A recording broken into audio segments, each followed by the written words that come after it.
ಚಿಕ್ಕಬಳ್ಳಾಪುರ ತಾಲೂಕಿನ ಹೊಸಳ್ಳಿ ಗ್ರಾಮದಲ್ಲಿ ನಾವೇನು ರೋಸ್ ಆನಿಯನ್ ಅಂತ ಏನು ಹೇಳ್ತಾರೆ ಅಥವಾ ಕೆಂಪು ಈರುಳ್ಳಿ, ಈ ಒಂದು ಚಿಕ್ಕಬಳ್ಳಾಪುರ ಈರುಳ್ಳಿನೂ ಅಂತಲೂ ಕರೀತಾರೆ. ಈ ಒಂದು ಚಿಕ್ಕಬಳ್ಳಾಪುರ ಈರುಳ್ಳಿ ಇಡೀ ನಮ್ಮ ದೇಶದಾದ್ಯಂತ ಇದು ತುಂಬ ಪ್ರಸಿದ್ಧ.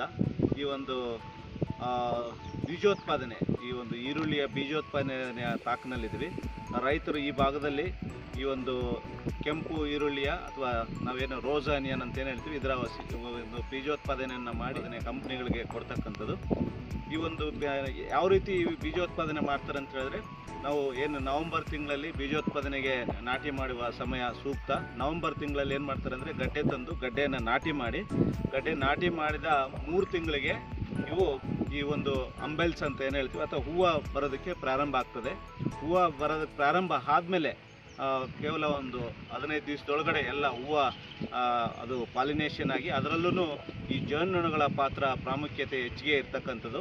ಸೊ ಜೇನುನೊಣಗಳು ಮತ್ತು ಇತರೆ ಕೀಟಗಳಿಂದ ಇದು ಪರಾಗಸ್ಪರ್ಶ ಆಗಿ, ಆಮೇಲೆ ತದನಂತರ ಅದು ಬೀಜ ಆಗಿ, ತದನಂತರ ಆ ಬೀಜ ನಾವು ಹೂವು ಆದಾಗಿಂದ ಬೀಜ ನಾವೇನು ಒಂದು ಕಪ್ಪು ಬಣ್ಣಕ್ಕೆ ತಿರುಗಿದಾಗ ಆ ಒಂದು ಇದನ್ನು ನಾವು ಎಂಟೈರ್ ಒಂದು ಏನು ಅಂಬೆಲ್ ಅಂತ ಏನು ಹೇಳ್ತೀವಿ, ಈ ಗುಚ್ಚನ್ನು ನಾವು ಹಾರ್ವೆಸ್ಟ್ ಮಾಡಿಕೊಂಡು ಅಥವಾ ಕಟಾವು ಮಾಡಿಕೊಂಡು ಅದರಿಂದ ಬೀಜದ ಒಕ್ಕಣೆಯನ್ನು ಮಾಡ್ತಾರೆ. ಸೊ ಹಾಗಾಗಿ ನಾವು ಈ ಹಂತದಲ್ಲಿ, ಹೂವು ಆಡೋ ಹಂತದಲ್ಲಿ ನಾವು ಜೇನು ಸಾಕಾಣಿಕೆಯನ್ನು ಹೆಚ್ಚಿಗೆ ಪ್ರೋತ್ಸಾಹ ಮಾಡಬೇಕು. ಸೊ 1 ಎಕರೆಗೆ ಕನಿಷ್ಠ ಅಂತ ಹೇಳಿದ್ರೆ 2 ರಿಂದ 4 ಬಾಕ್ಸ್ ನಾವು ಜೇನುನೊಣಗಳನ್ನು ಏನು ನಾವು ಎಪಿಸ್ ಸೆರಾನ ಆಗ್ಬೋದು, ಎಪಿಸ್ ಇಂಡಿಕಾ ಆಗ್ಬೋದು, ಈ ಥರದನ್ನು ನಾವು ಈ ಒಂದು ಇದರಲ್ಲಿ ತಾಕಿನಲ್ಲಿ ಇಟ್ಕೊಂಡ್ರೆ ಏನಾಗುತ್ತೆ, ಕನಿಷ್ಠ ಅಂತ ಹೇಳಿದ್ರೆ 15 ರಿಂದ 20% ನಿಮಗೆ ಬೀಜದ ಇಳುವರಿ ಜಾಸ್ತಿ ಆಗ್ತಕ್ಕಂಥದ್ದು.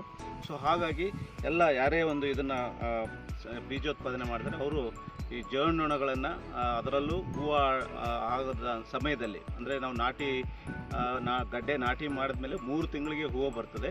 ಈಗ ಏನು ನವಂಬರಲ್ಲಿ ನಾಟಿ ಮಾಡಿದರೆ ಈಗ ಫೆಬ್ರವರಿಲಿ ಎಲ್ಲ ಕಡೆ ತಾವೆಲ್ಲ ನೋಡ್ಬೋದು, ಈಗ ಏನು ಹೂವು ಒಂದು ಹಂತದಲ್ಲಿದೆ. ಹಾಗಾಗಿ ಈ ಜೇನುನೊಣಗಳನ್ನು ಹೆಚ್ಚಿಗೆ ಪ್ರೋತ್ಸಾಹ ಕೊಡೋದಕ್ಕೋಸ್ಕರ ಜೇನು ಪೆಟ್ಟಿಗಳನ್ನು ಇಟ್ಟು ಜೇನುನೊಣಗಳ ಪರಾಗಸ್ಪರ್ಶವನ್ನು ಹೆಚ್ಚಿಗೆ ಮಾಡಿಕೊಂಡ್ರೆ ನಿಮಗೆ ಕನಿಷ್ಠ ಅಂದರೆ 15 ರಿಂದ 20% ಇಳುವರಿ ಹೆಚ್ಚಿಗೆ ಬೀಜ ಬರ್ತಕ್ಕಂಥದ್ದು ಮತ್ತು ಒಳ್ಳೆಯ ನಿಮಗೆ ಆದಾಯನೂ ಸಿಗ್ತಕ್ಕಂಥದ್ದು. ನಾವು ರೈತರು, ಈ ಭಾಗದಲ್ಲಿ ದೊಡ್ಡ ರೈತರು.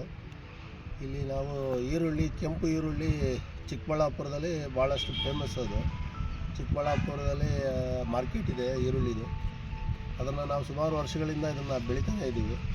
ಒಳ್ಳೆಯ ಲಾಭ ಇದೆ ಇದರಲ್ಲಿ. ಈರುಳ್ಳಿಯಲ್ಲಿ ಒಂದೊಂದು ಟೈಮು ಕ್ವಿಂಟಾಲ್ ಬಂದು 60,000ವರೆಗೂ ಹೋಗುತ್ತೆ. ಒಂದೊಂದು ಟೈಮು ಒಳ್ಳೆ ರೇಟ್ ಇರುತ್ತೆ. ನಮ್ಮ ಭಾಗದಲ್ಲಿ ಈ ಸಾರಿ ಭಾಳಷ್ಟು ಜನ ರೈತರು ಇದನ್ನು ಉಪಯೋಗಿಸ್ಕೊಂಡು ಚೆನ್ನಾಗಿ ಬೆಳೆದಿದ್ದಾರೆ.